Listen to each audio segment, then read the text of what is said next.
വൈകാതെ നടക്കാൻ പോകുന്ന പാർലമെന്റ് തെരഞ്ഞെടുപ്പിന്റെ തീയതികൾ ഔദ്യോഗികമായി പ്രഖ്യാപിക്കപ്പെട്ടില്ലെങ്കിലും തെരഞ്ഞെടുപ്പിൽ പങ്കെടുക്കുന്ന പ്രധാന രണ്ട് മുന്നണികൾ വളരെ ഗൗരവപരമായ ചർച്ചകളിലേക്കും തീരുമാനങ്ങളിലേക്കും പോയിക്കൊണ്ടിരിക്കുന്നു എന്നുള്ള വാർത്തകളാണ് അനുദിനം മാധ്യമങ്ങളിൽ വന്നുകൊണ്ടിരിക്കുന്നത്. വളരെ വൈകാതെ തന്നെ തെരഞ്ഞെടുപ്പ് പ്രഖ്യാപനം ഉണ്ടാകുമെന്ന പ്രതീക്ഷയിലാണ് NDA മുന്നണിയും ഇന്ത്യ മുന്നണിയും കരുക്കൾ നീക്കിക്കൊണ്ടിരിക്കുന്നത്. ഇവിടെ മുൻപൊരിക്കലും ഉണ്ടായിട്ടില്ലാത്ത ഒരു രാഷ്ട്രീയ സാഹചര്യം ഈ തെരഞ്ഞെടുപ്പിലുള്ളത് BJPക്കെതിരായി രൂപം കൊണ്ട ഇന്ത്യ മുന്നണി എന്ന് പറയുന്ന പ്രതിപക്ഷ സഖ്യമാണ്. ഇപ്പോൾ തെരഞ്ഞെടുപ്പ് മുൻപൊരിക്കലും ഉണ്ടാകാത്ത വിധം രണ്ട് പ്രബലമായ മുന്നണികൾ തമ്മിലുള്ള ഏറ്റുമുട്ടലായി മാറിക്കൊണ്ടിരിക്കുന്നു. ഇന്ത്യ മുന്നണിയുടെ ഘടനയും അതിന്റെ സ്വഭാവവും ഒക്കെ വളരെ പെട്ടെന്നാണ് നിശ്ചയിക്കപ്പെട്ടതും തുടർന്ന് രൂപീകരിക്കപ്പെട്ടതും. 27ലധികം പ്രതിപക്ഷ കക്ഷികൾ ചേർന്നതായ ഒരു മുന്നണിയെയാണ് ഇന്ത്യ മുന്നണി എന്ന അർത്ഥത്തിൽ വിവക്ഷിച്ചുകൊണ്ടിരിക്കുന്നത്. അതിന് നേതൃത്വം കൊടുക്കുന്നത് ഇന്ത്യൻ നാഷണൽ കോൺഗ്രസ് ആണ്. മറുഭാഗത്ത് നേരത്തെ തന്നെ നിലനിൽക്കുന്നതായ BJP നേതൃത്വം കൊടുക്കുന്ന NDA മുന്നണിയുണ്ട്. ഈ ഇന്ത്യ മുന്നണി രൂപീകരിച്ചപ്പോൾ അവരുടെ പ്രഖ്യാപിതമായ മുദ്രാവാക്യം എന്നുള്ളത് ഒരു BJP ഇതര സർക്കാർ ഇന്ത്യയിൽ അനിവാര്യമാണ്. BJP മുക്ത ഭാരതം എന്ന് തന്നെയാണ് അവരുടെ മുദ്രാവാക്യം എന്നവർ ആവർത്തിച്ച് പ്രഖ്യാപിച്ചു കഴിഞ്ഞു. BJP ഹഠാവോ എന്ന മുദ്രാവാക്യം അവർ വിളിച്ചു തുടങ്ങിയില്ലെങ്കിലും വൈകാതെ അത് വിളിച്ചു തുടങ്ങും എന്നതിന്റെ സൂചനകളും കാണുന്നു. ഇന്ത്യ മുന്നണിയുടെ പ്രാരംഭ ദിശയിലൊക്കെ വളരെയേറെ ആഭ്യന്തരമായ കല്ലുകടികളും അഭിപ്രായ വ്യത്യാസങ്ങളും ആരോപണ പ്രത്യാരോപണങ്ങളും ഒക്കെ ഉണ്ടായിരുന്നു. കാരണം ഇതിനകത്ത് ഉൾപ്പെട്ടു നിൽക്കുന്ന കക്ഷികൾ ഏറിയ പങ്കും പ്രാദേശിക കക്ഷികളാണെങ്കിലും അവർക്കൊരു ദേശീയ രാഷ്ട്ര സ്വഭാവമുള്ളവരാണ്. ഉദാഹരണമായി മഹാരാഷ്ട്രയിലെ ശരത് പവാർ, ബംഗാളിലെ മമതാ ബാനർജി, തമിഴ്നാട്ടിലെ MK സ്റ്റാലിൻ, അതുപോലെ തന്നെ UPയിലെ അഖിലേഷ് യാദവ്, ബീഹാറിലെ തേജസ്വി യാദവ്, അതുപോലെയുള്ള വളരെ പ്രാധാന്യമുള്ള നേതാക്കൾ നയിക്കുന്ന രാഷ്ട്രീയ പാർട്ടികളുടെ മുന്നണി ആയതുകൊണ്ട് സ്വാഭാവികമായി വളരെയേറെ ഒരുമയോടുകൂടെ പ്രവർത്തിക്കാൻ ഈ ഇന്ത്യ മുന്നണിക്ക് കഴിഞ്ഞ കുറെ നാളുകളിൽ അത്ര സാധിച്ചിട്ടില്ല. എന്നാൽ അവർ ഓരോ ദിവസം കഴിയും തോറും അവരുടെ ഐക്യത്തിൽ വിള്ളലുണ്ടായി കഴിഞ്ഞാൽ ഉണ്ടാകാൻ പോകുന്ന അപകടത്തെക്കുറിച്ച് നല്ല ബോധ്യമുള്ളത് കൊണ്ട് ആരോപണ പ്രത്യാരോപണങ്ങളുടെ മൂർച്ചയൊക്കെ ഇപ്പോൾ കുറച്ചിരിക്കുകയാണ്. പരമാവധി വിട്ടുവീഴ്ച ചെയ്തുകൊണ്ട് ഇന്ത്യയിലെ 28 സംസ്ഥാനങ്ങളിലും ധാരണയുണ്ടാക്കി BJPയെ പരാജയപ്പെടുത്തുക എന്ന ഏക ലക്ഷ്യത്തോടു കൂടിയാണ് ഇപ്പോൾ ഇന്ത്യ മുന്നണി നീക്കങ്ങൾ നടത്തുന്നത്. ഏറ്റവും ഒടുവിൽ ലഭിച്ചിരിക്കുന്ന വാർത്ത അനുസരിച്ച് 543 സീറ്റുകളുള്ള ഇന്ത്യൻ പാർലമെന്റിൽ ഏതാണ്ട് 430 പൊതുസമ്മതരായ സ്ഥാനാർത്ഥികളെ ഇന്ത്യ മുന്നണിയുടെ പേരിൽ കളത്തിൽ ഇറക്കാനുള്ള ഏകദേശം ധാരണയായിരിക്കുന്നു. ഇതൊരു വലിയ മുന്നേറ്റമാണ് എന്ന് തന്നെ പറയേണ്ടിയിരിക്കുന്നു. വളരെയേറെ നീണ്ടതായ ചർച്ചകളിലൂടെയും ഉഭയകക്ഷി ചർച്ചകളിലൂടെയും അല്ലാതെയുള്ള കൂട്ടായ ചർച്ചകളിലൂടെയും ഒക്കെയാണ് ഈ ഒരു സംഖ്യയിൽ അവർക്ക് എത്തിച്ചേരാൻ കഴിഞ്ഞു എന്നുള്ളത് ഒരു ചെറിയ കാര്യമല്ല. 430 മണ്ഡലങ്ങളിൽ പൊതു സ്ഥാനാർത്ഥികളെ നിയോഗിക്കാമെന്ന ധാരണയിൽ എത്തിക്കഴിഞ്ഞാൽ അതിന്റെ അർത്ഥം NDA മുന്നണിയുമായി നേർക്കുനേർ പോരാട്ടമാണ്. ഒരുപക്ഷെ BJP ഒരിക്കലും അത് പ്രതീക്ഷിച്ചതല്ല.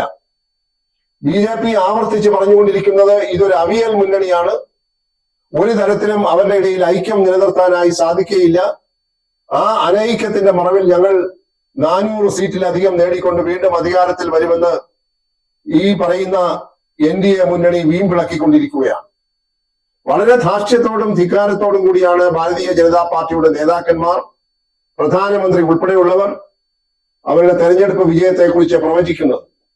വളരെ നിസ്സാരമായി അവർക്ക് വൻപിച്ച ഭൂരിപക്ഷം ലഭിക്കുമെന്നൊക്കെയാണ് പ്രധാനമന്ത്രി ആവർത്തിച്ച് രാജ്യം മുഴുവൻ സഞ്ചരിച്ച് പറഞ്ഞുകൊണ്ടിരിക്കുന്നത്.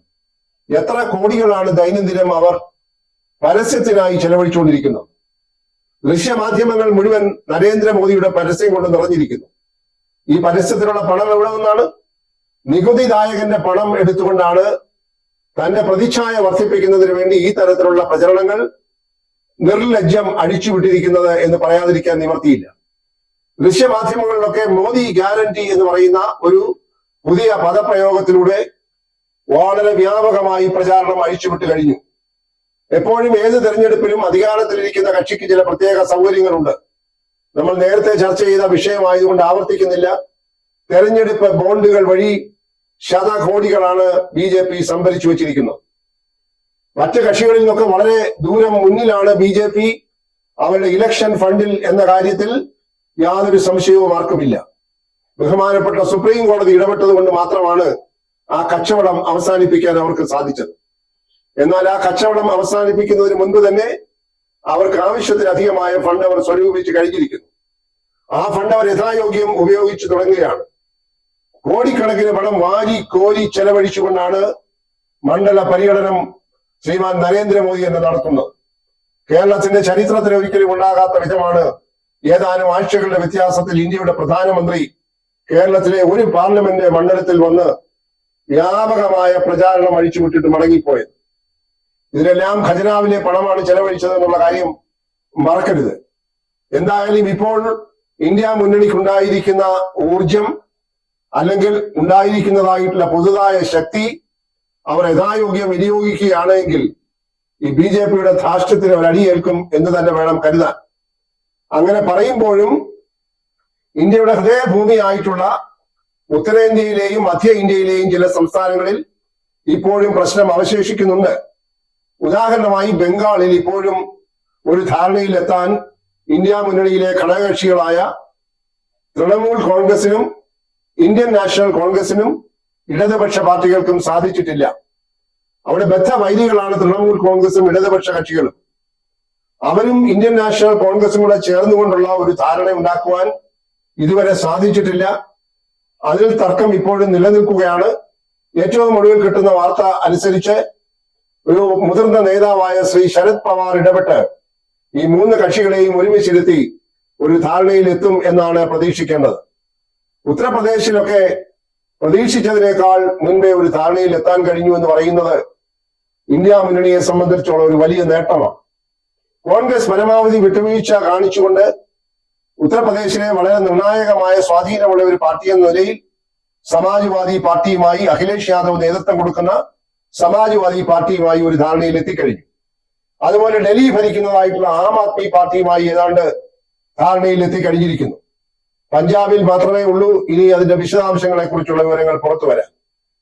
അപ്പോൾ മധ്യ ഇന്ത്യയിലും ഉത്തരേന്ത്യയിലും ഒക്കെയുള്ള ചില സംസ്ഥാനങ്ങൾ, ഉദാഹരണമായി ബീഹാർ, രാജസ്ഥാൻ, അതുപോലെ ഗുജറാത്ത്, ഈ ചണ്ഡീഗഡ്, ഉത്തരാഖണ്ഡ് അത് തുടങ്ങിയതായിട്ടുള്ള കേന്ദ്രഭരണ പ്രദേശങ്ങൾ ഉൾപ്പെടെയുള്ള സംസ്ഥാനങ്ങളിൽ കൂടുതലായിട്ടുള്ള ഒരു ധാരണയിൽ എത്തേണ്ടതായിട്ടുണ്ട്. വരും ദിവസങ്ങളിൽ തീർച്ചയായിട്ടും ഇന്ത്യ മുന്നണി കൂടുതൽ ഐക്യത്തോടുകൂടി ഇപ്പോൾ ലഭിച്ചിരിക്കുന്ന ഊർജ്ജം ഉപയോഗിച്ചുകൊണ്ട് മുന്നോട്ട് പോകും എന്ന് വേണം കരുതാൻ. തെക്കേ ഇന്ത്യയെ സംബന്ധിച്ചിടത്തോളം വലിയ പ്രശ്നങ്ങളൊന്നുമില്ല. പിന്നെ വടക്ക് കിഴക്കൻ സംസ്ഥാനങ്ങളിലും കുറെ ചർച്ചകളുടെ ശേഷിക്കുന്നുണ്ട്. അവിടെയും തീർച്ചയായും ഇന്ത്യ മുന്നണി ഒരു ധാരണയിൽ എത്തും എന്ന് തന്നെയാണ് അതിന്റെ മുൻനിര നേതാക്കന്മാർ പ്രതീക്ഷിക്കുന്നത്. എല്ലാവരും സജീവമായി ഉണർന്നു കഴിഞ്ഞു. ഇന്ത്യ മുന്നണി ഭിന്നിച്ചു നിന്നാൽ അവർ ഉദ്ദേശിച്ച ലക്ഷ്യത്തിലെത്തുകയില്ല എന്നുള്ള തിരിച്ചറിവ് അവരുടെ പാർട്ടികൾക്കുണ്ടായിട്ടുണ്ട്.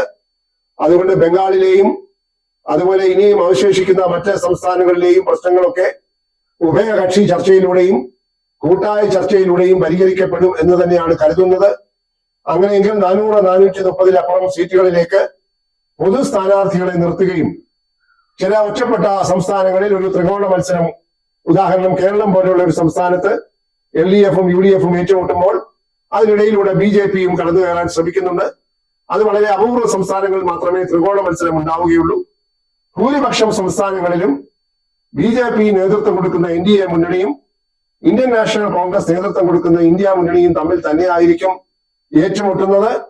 BJPയുടെ അവകാശവാദങ്ങളൊന്നും മുഖവിലേക്കെടുക്കാൻ സാധിക്കുമെന്ന് ഇപ്പോഴത്തെ സാഹചര്യത്തിൽ കരുതുക വയ്യ. എന്തായാലും അത്യന്തം വാശിയേറിയ ഒരു തെരഞ്ഞെടുപ്പായിരിക്കും വരാൻ പോകുന്നത്. ഇന്ത്യ സഖ്യം ഉയർത്തുന്ന വെല്ലുവിളി ചെറുതായി കാണാൻ ഇപ്പോൾ BJPക്ക് സാധ്യമല്ല. അവർ അത് സസൂക്ഷ്മം നിരീക്ഷിച്ചുകൊണ്ടിരിക്കുകയാണ്. പക്ഷേ അട്ടിമറിയൊക്കെ കാട്ടി ഏതെങ്കിലും തരത്തിൽ അന്യായമായിട്ടുള്ള കാര്യങ്ങൾ പോലും നിവർത്തിച്ചുകൊണ്ട് അധികാരം പിടിച്ചു വച്ചാൻ അധികാരത്തിലിരിക്കുന്ന കക്ഷികൾ ശ്രമിക്കുന്നുവെങ്കിൽ അത് ജനാധിപത്യത്തിന് ഏൽക്കുന്ന വലിയ ആഘാതമായിരിക്കും. അതുണ്ടാകാതെ സത്യസന്ധതയോടുകൂടെയും കുറ്റമറ്റ രീതിയിലും ലോകത്തിലെ ഏറ്റവും വലിയ ജനാധിപത്യ രാജ്യമായ ഇന്ത്യയിലെ തെരഞ്ഞെടുപ്പ് നടക്കട്ടെ എന്നാണ് സാധാരണ പൗരന്മാർ ആഗ്രഹിക്കുന്നതും പ്രതീക്ഷിക്കുന്നതും. അതും ഉണ്ടായാൽ തന്നെ നമ്മുടെ ജനാധിപത്യത്തിന്റെ മാറ്റ് കൂടുതൽ തിളക്കമുള്ളതായിരിക്കും എന്നും പറയേണ്ടി